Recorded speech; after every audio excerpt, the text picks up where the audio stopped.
큐티라이프 김목사입니다. 로마서 13장입니다. 새로운 공동체가 현실적으로 해결해야 할 문제들에 대해 권면하시고 있습니다. 특별히 조세와 관세를 바치는 것은 이웃사랑이다 라고 하는 그러한 짙은 뉘앙스가 있습니다. 그리스도인들은 교회인이면서 또 나라 국민입니다. 그래서 국가에 대한 책임을 성실히 수행해야 하지요. 이것은 모든 사람 앞에서 선한 일을 힘쓰는 좋은 예 가운데 하나입니다. 1절 보겠습니다. 각 사람은 위에 있는 권세들에게 복종하라. 권세는 하나님으로부터 나지 않음이 없나니 모든 권세는 다 하나님께서 정하신 바라. 그러므로 권세를 거스르는 자는 하나님의 명을 거스름이니 거스르는 자들은 심판을 자취하리라. 다스리는 자들은 선한 일에 대하여 두려움이 되지 않고 악한 일에 대하여 되나니 내가 권세를 두려워하지 아니하렸느냐. 선을 행하라. 그리하면 그에게 칭찬을 받으리라. 그는 하나님의 사역자가 되어 내게 선을 베푸는 자니라. 그러나 내가 악을 행하거든 두려워하라. 그가 공연히 칼을 가지지 아니하였으니 곧 하나님의 사역자가 되어 악을 행하는 자에게 진노하심을 따라 보응하는 자니라. 굴복하라, 복종하라 하는 것은 어떤 권위에 대해 복종하고 그것을 받아들이는 행동을 말합니다. 비록 로마가 하나님 복음과 양립할 수 없는 가치체계에 의해 세워지긴 했지만 그래서 성도들의 고난이 불가피하지만 일단 세상을 살아가는 데 필요한 질서를 유지하는 적절한 기능은 해주고 있다고 보고 있는 것이죠. 하나님은 자기 피조물을 곱비 불린 죄의 권세에서 보존하시기 위해 국가를 주셨습니다.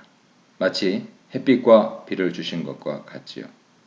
권세들에 복종한다는 것은 그들의 가치체계를 받아들이고 동화된다 하는 의미는 아닙니다. 그래서 권세에 대해 처신하는 방법이 중요한데요. 디아스포라 공동체에서 수백 년 동안 쌓여왔던 유대인들의 지혜가 발휘되고 있습니다. 한마디로 이렇습니다. 하나님께서 느부갓네살에게 권력을 넘겨주신 것은 목적이 있었기 때문입니다. 마찬가지로 로마 권세도 하나님께서 잠시 주신 것입니다. 그들 권세의 정당성은 정의를 행할 때만 확보될 수 있을 뿐이고 그렇지 않으면 다시 가져가십니다. 하나님께서 잠정적으로 허락하여 운영하시는 제한된 질서입니다. 바울이 더 중요하게 생각했던 것은 그리스도 재림 전에 완수해야 할 사명, 선교였습니다. 그래서 알렉산더가 헬라 문화와 언어로 세계를 통일하고 로마가 영토를 넓히고 길을 닦아놓은 것을 바로 하나님 선교의 기회로 삼았던 것이죠. 이런 의미에서 바울은 통치자들을 하나님의 일꾼이라고 부르고 있습니다. 그들은 첫째로 선한 일을 행한 자를 칭찬해서 선을 증진시키고 둘째로 악을 행하는 자들을 처벌해서 악을 억제하는 의미에서 일꾼입니다.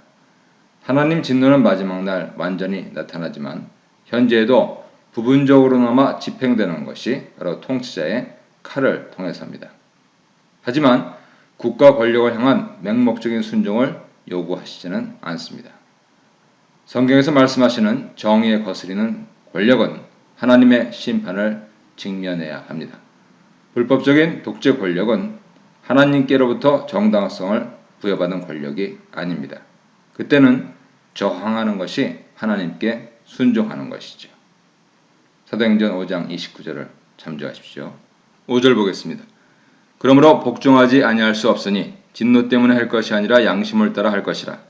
너희가 조세를 바치는 것도 이러 말미암이라. 그들이 하나님의 일꾼이 되어 바로 이 일에 항상 힘쓰느니라. 모든 자에게 줄 것을 주되 조세를 받을 자에게 조세를 바치고 관세를 받을 자에게 관세를 바치고 두려워할 자를 두려워하며 존경할 자를 존경하라. 그리스도인들은 양심에 따라 권세에 복종해야 한다고 권면되고 있습니다. 양심에 따라 복종하지 않을 수 있는 여지가 있는 것이죠. 양심에 따라 조세 의무를 다하는 것이 옳습니다.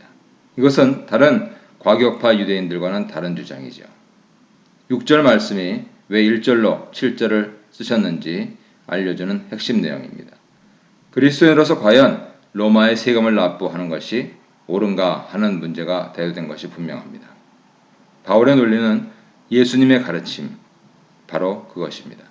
마태복음 22장 15절 이하, 마가복음 12장 13절 이하, 누가복음 20장 20절 이하를 보십시오.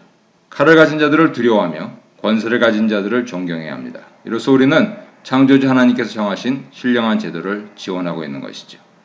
권세가 하나님께로부터 왔다는 것은 그들이 하나님 앞에서 책임을 지게 될 것을 의미합니다. 8절입니다. 피차 사랑의 빚 외에는 아무에게든지 아무 빚도 지지 말라. 남을 사랑하는 자는 율법을 다 이루었느니라. 간음하지 말라, 살인하지 말라, 도적질하지 말라, 탐내지 말라 한 것과 그 외에 다른 계명이 있을지라도 네 이웃을 네 자신과 같이 사랑하라 하신 그 말씀 가운데 다 들었느니라. 사랑은 이웃에게 악을 행하지 아니하나니 그러므로 사랑은 율법의 완성이니라. 공동체 내외부를 통틀어서 모든 관계의 근본을 사랑에 두고 있습니다. 율법을 지키는 대신에 사랑만 해도 된다 하는 식으로 해석하면 안 됩니다. 율법을 지키는 양식을 제시하는 것이죠. 서로 사랑할 때 율법에 대한 순종이 현실로 나타나기 때문입니다. 율법은 사랑에 의해 완성되는 것이죠. 11절입니다. 또한 너희가 이 시기를 알거니와 자다가 깰 때가 벌써 되었으니 이는 이제 우리의 구원이 처음 믿을 때보다 가까웠습니다. 밤이 깊고 낮이 가까웠으니 그러므로 우리가 어둠의 일을 벗고 빛의 갑옷을 입자. 낮에와 같이 단정히 행하고 방탕하거나 술 취하지 말며 음란하거나 호색하지 말며 다투거나 시기하지 말고 오직 주 예수 그리스도로 옷 입고 정욕을 위하여 육신의 일을 도모하지 말라. 마지막 때를 사는 그리스도인들이 그때를 잘 깨달아서 영적 전쟁을 수행해야 한다 하는 말씀의 결론입니다. 그리스도인들에게 마지막은 그리스도의 재림입니다. 마지막 종말의 정점을 향해서 의미 있는 시간들, 카이로스가 점점 다가오는 상황에서 빛을 따라 살아야 하는 것은 그리스도인의 권리며 의무입니다. 빛을 따라 사는 것은 영적 전쟁을 하는 것이죠. 그래서 오직 그리스도로 옷 입고 육신의 정욕을 물리치는 싸움을 통해서 영적 전쟁을 이기는 것은 우리가 오늘을 사는 의미의 중요한 요소가 되겠습니다. 오늘도 예수님으로 말미암아 승리하는 복된 날이 되시기를 바랍니다.